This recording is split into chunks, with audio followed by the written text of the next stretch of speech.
Sit in a comfortable meditation posture and close the eyes. Put the attention on the silence that is always there deep in the mind. Connect with that silence.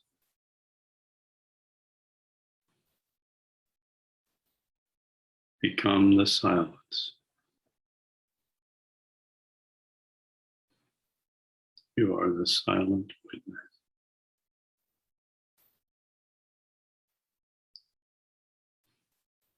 But from this perspective, as the silent witness, listen to the words of the Yoga Vasishta.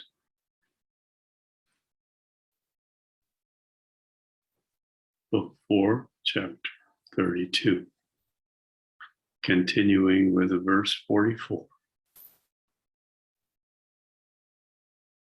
Repeatedly desiring enjoyments of what has been enjoyed and seeing what has often been seen is not the way to get rid of the world. It is the cause of repeated births for the same enjoyments and sights.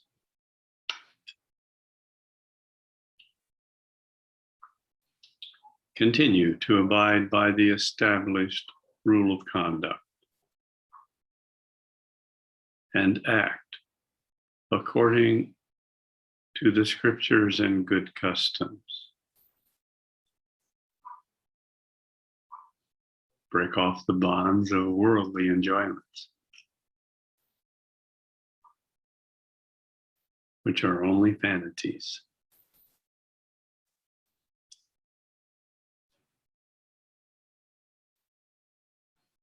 Let the world resound with the renown of your virtues, reaching to the skies.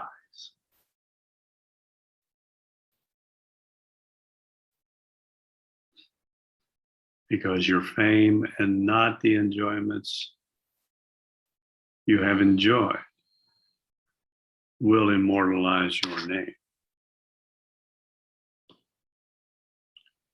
Those good deeds shine.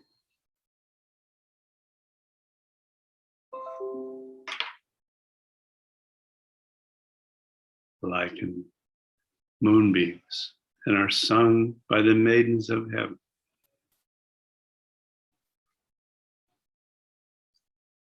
Are said to be truly living.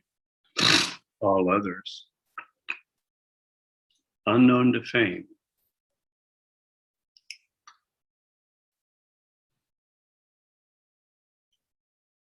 are really dead.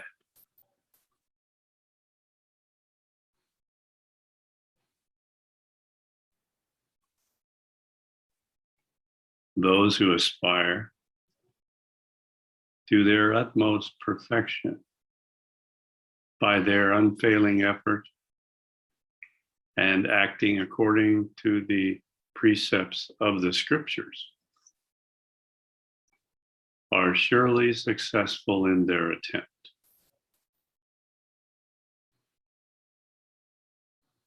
Patiently adhering to the scriptures,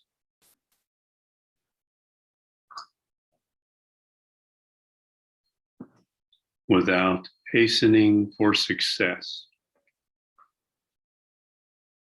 and perfecting one's self by long practice, produce the ripe fruits of consummation.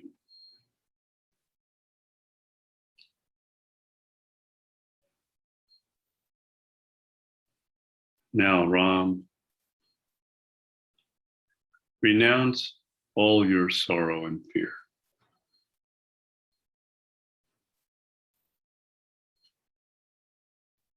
Your anxieties, pride, and hastiness.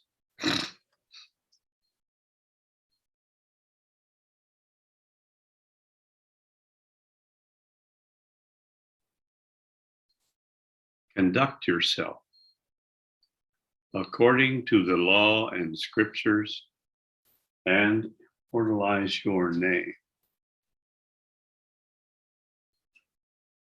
Take care that your sensuous soul does not perish like prey in the snare of your sensual appetites, or like a blind old man falling into the hidden pits of this world. Do not allow yourself to be degraded below the vulgar, but consider well the scriptures as the best weapons to defeat the dangers and difficulties of the world.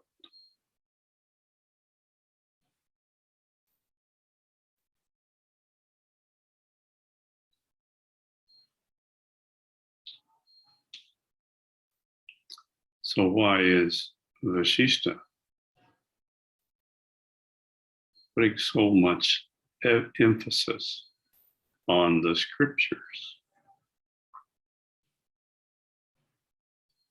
He says the scriptures are the best weapons to defeat the dangers and difficulties of the world.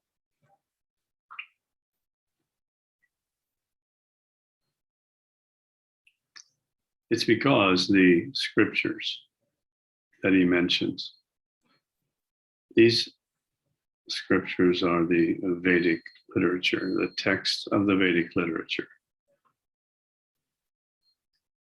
The text of the Vedic literature, many, many books, full library full.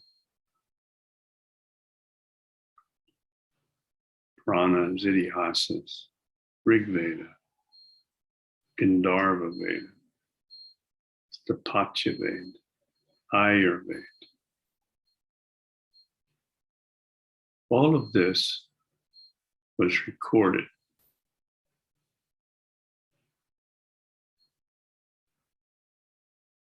in Sanskrit,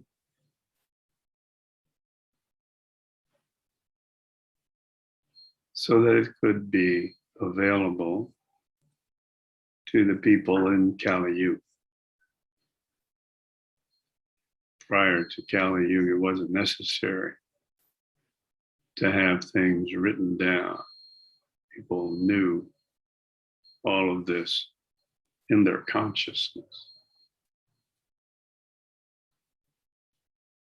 So what does that really mean? That everybody had memorized the Vedic literature, everybody had memorized the Ramayana, everybody had memorized the Puranas? No, that's not what it means. What it means is that prior to Kali Yuga, the divine karmic traces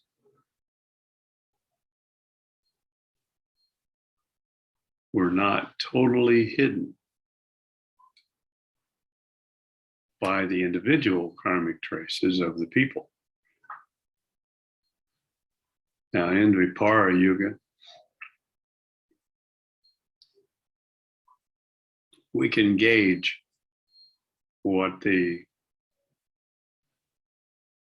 weight of the individual karmic traces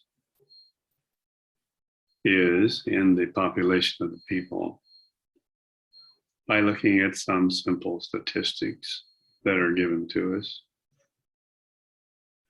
This is common in Dvipara Yuga. The average lifespan of the human being in Dvipara Yuga was 1,000 years.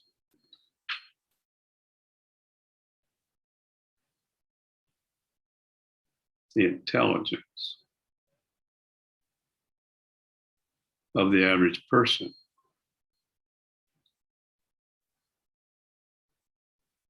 was likely at least 10 times the intelligence of the normal person here in Kali Yuga.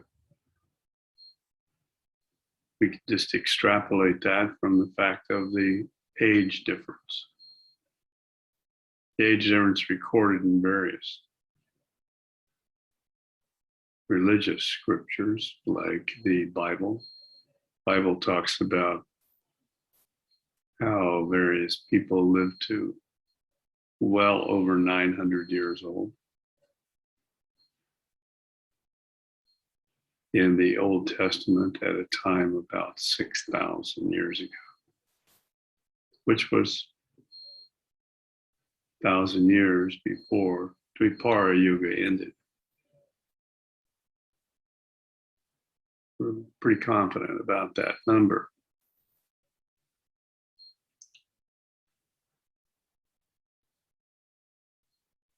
Now, in the Yuga before that, Treta Yuga,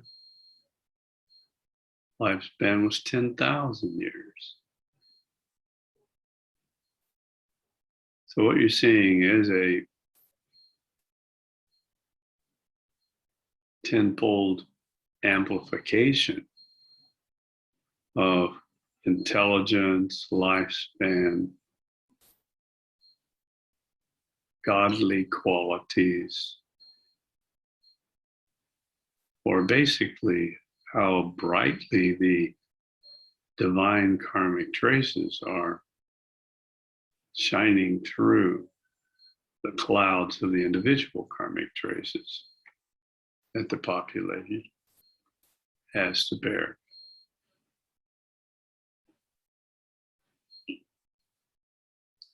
It's like Treta Yuga is a day with just a few scattered clouds in the sky. The sun is obviously visible and beautiful in the sky. In Dvipara Yuga, the clouds are thicker, but the sun is there, it's obvious, it's clear. In Kali Yuga, can't see the sun at all.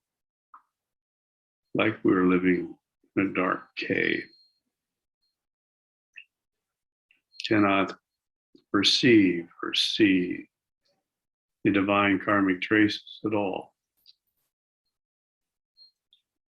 due to the extremely heavy weight of the network of individual karmic traces.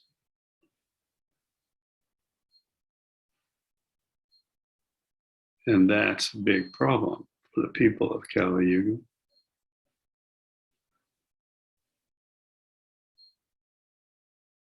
But fortunately, Vyasa created this written record of the divine karmic traces. Rig Veda, Agni Ile Prohita, and all of the Vedic literature representing in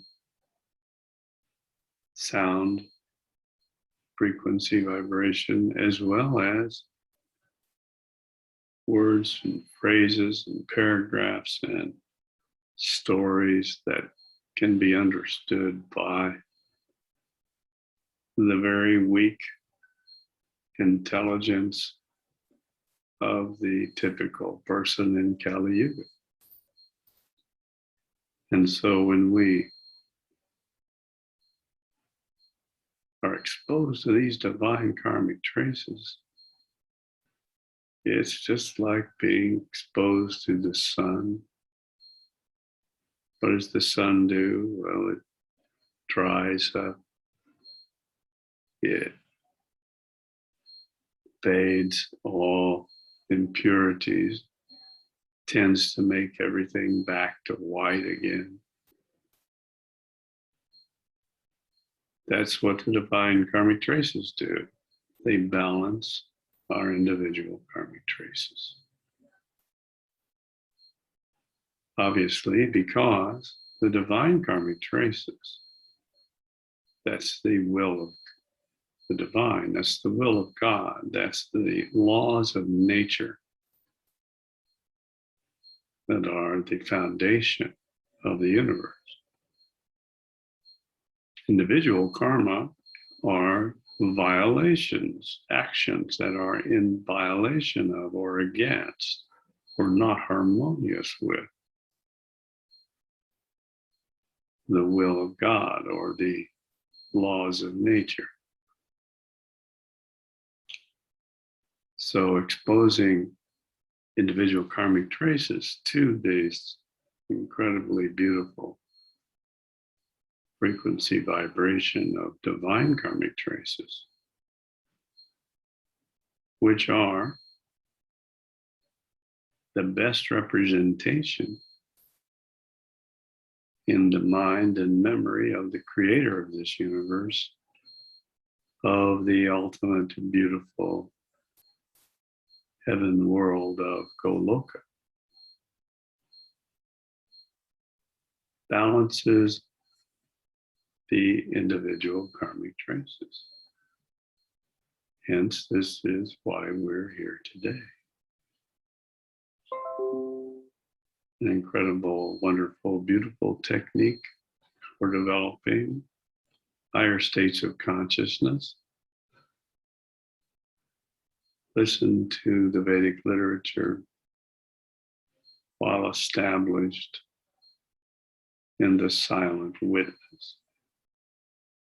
It's a whole package. You must be established in the silent witness if you're to benefit by listening to the Vedic literature. Otherwise,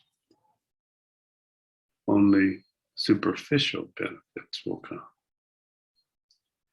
But if we're established in the silent witness, then the words of the Vedic literature go deep into our consciousness and connect with and balance all individual karmic traces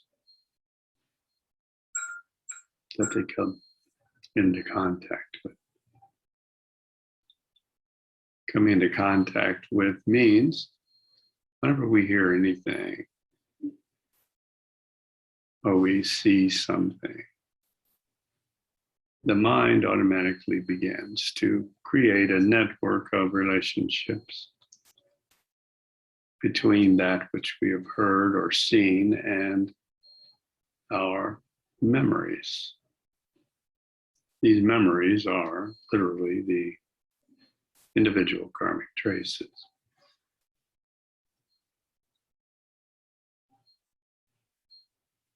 So when we listen to these words, individual karmic traces are touched and enlivened, brought to the surface of the mind. And there, they can be balanced. And that balancing roots out the very source of these memories, thoughts that are the individual karmic traces. A fantastic and beautiful method for achieving higher states of consciousness. What we are experiencing right now here today.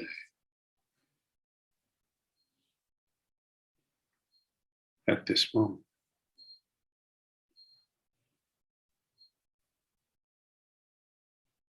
Continuing with verse 53.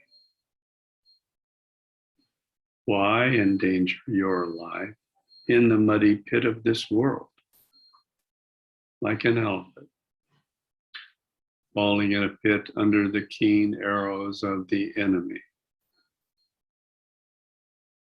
Avoid and only taste its enjoyments, and you are free from all danger. Of what use is wealth without knowledge? Therefore, devote yourself to learning and consider your riches to be only trash involved.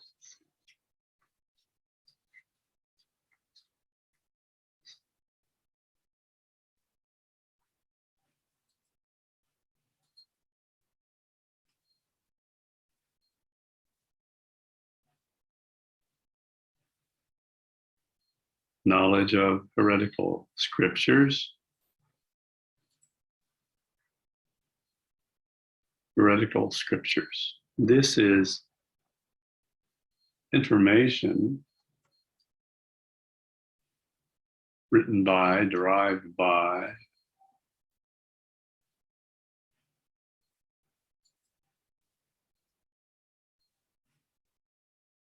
those who have written down or recorded their own version or ideas of what is the divine karmic traces.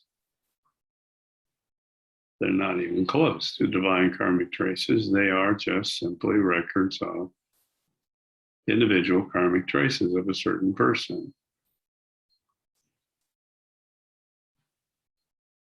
Normally inspired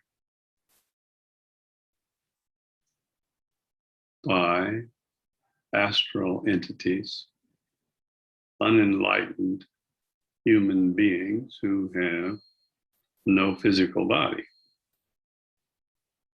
And those with a physical body become enamored with this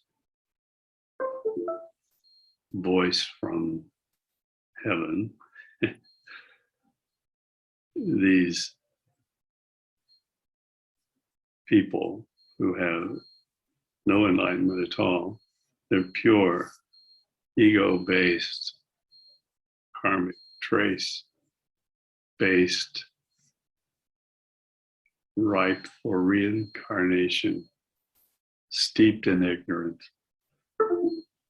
like human beings. They will use the opportunity of somebody meditating, for example, to invade the sacred space of the meditation and offer them revelations and wonderful celestial, quote unquote, experiences. And then people who are attached to these astral beings, their ego is inflated nicely to the point where they think, oh, I have achieved enlightenment. Let me now go spread this wonderful information of enlightenment about the world and help others. And plus, everyone will think I'm very smart. They're also thinking that.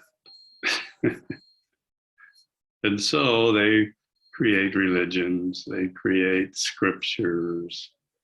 This was given to me by the prophet. This was given to me by God directly. God came to me in a dream and told me these wonderful things. Well, rest assured, God does not come to you in dreams. Only your individual karmic traces come to you in dreams. God does not come to you in meditation. Only your individual karmic traces come to you in meditation. Don't fall down that big rabbit hole that we see so many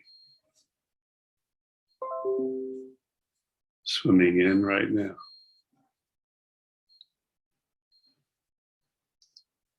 This information only makes people miserable and unhappy, temporary.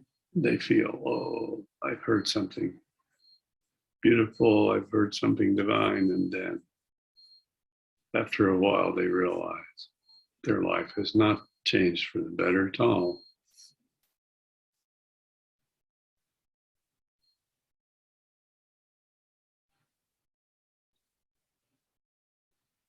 Now let us continue from the perspective of the silent witness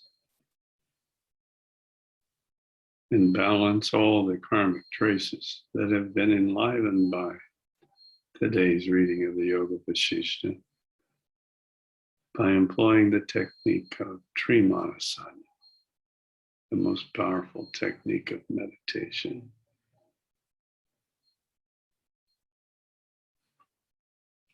connecting us directly to the supreme value of the divine.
Take her down.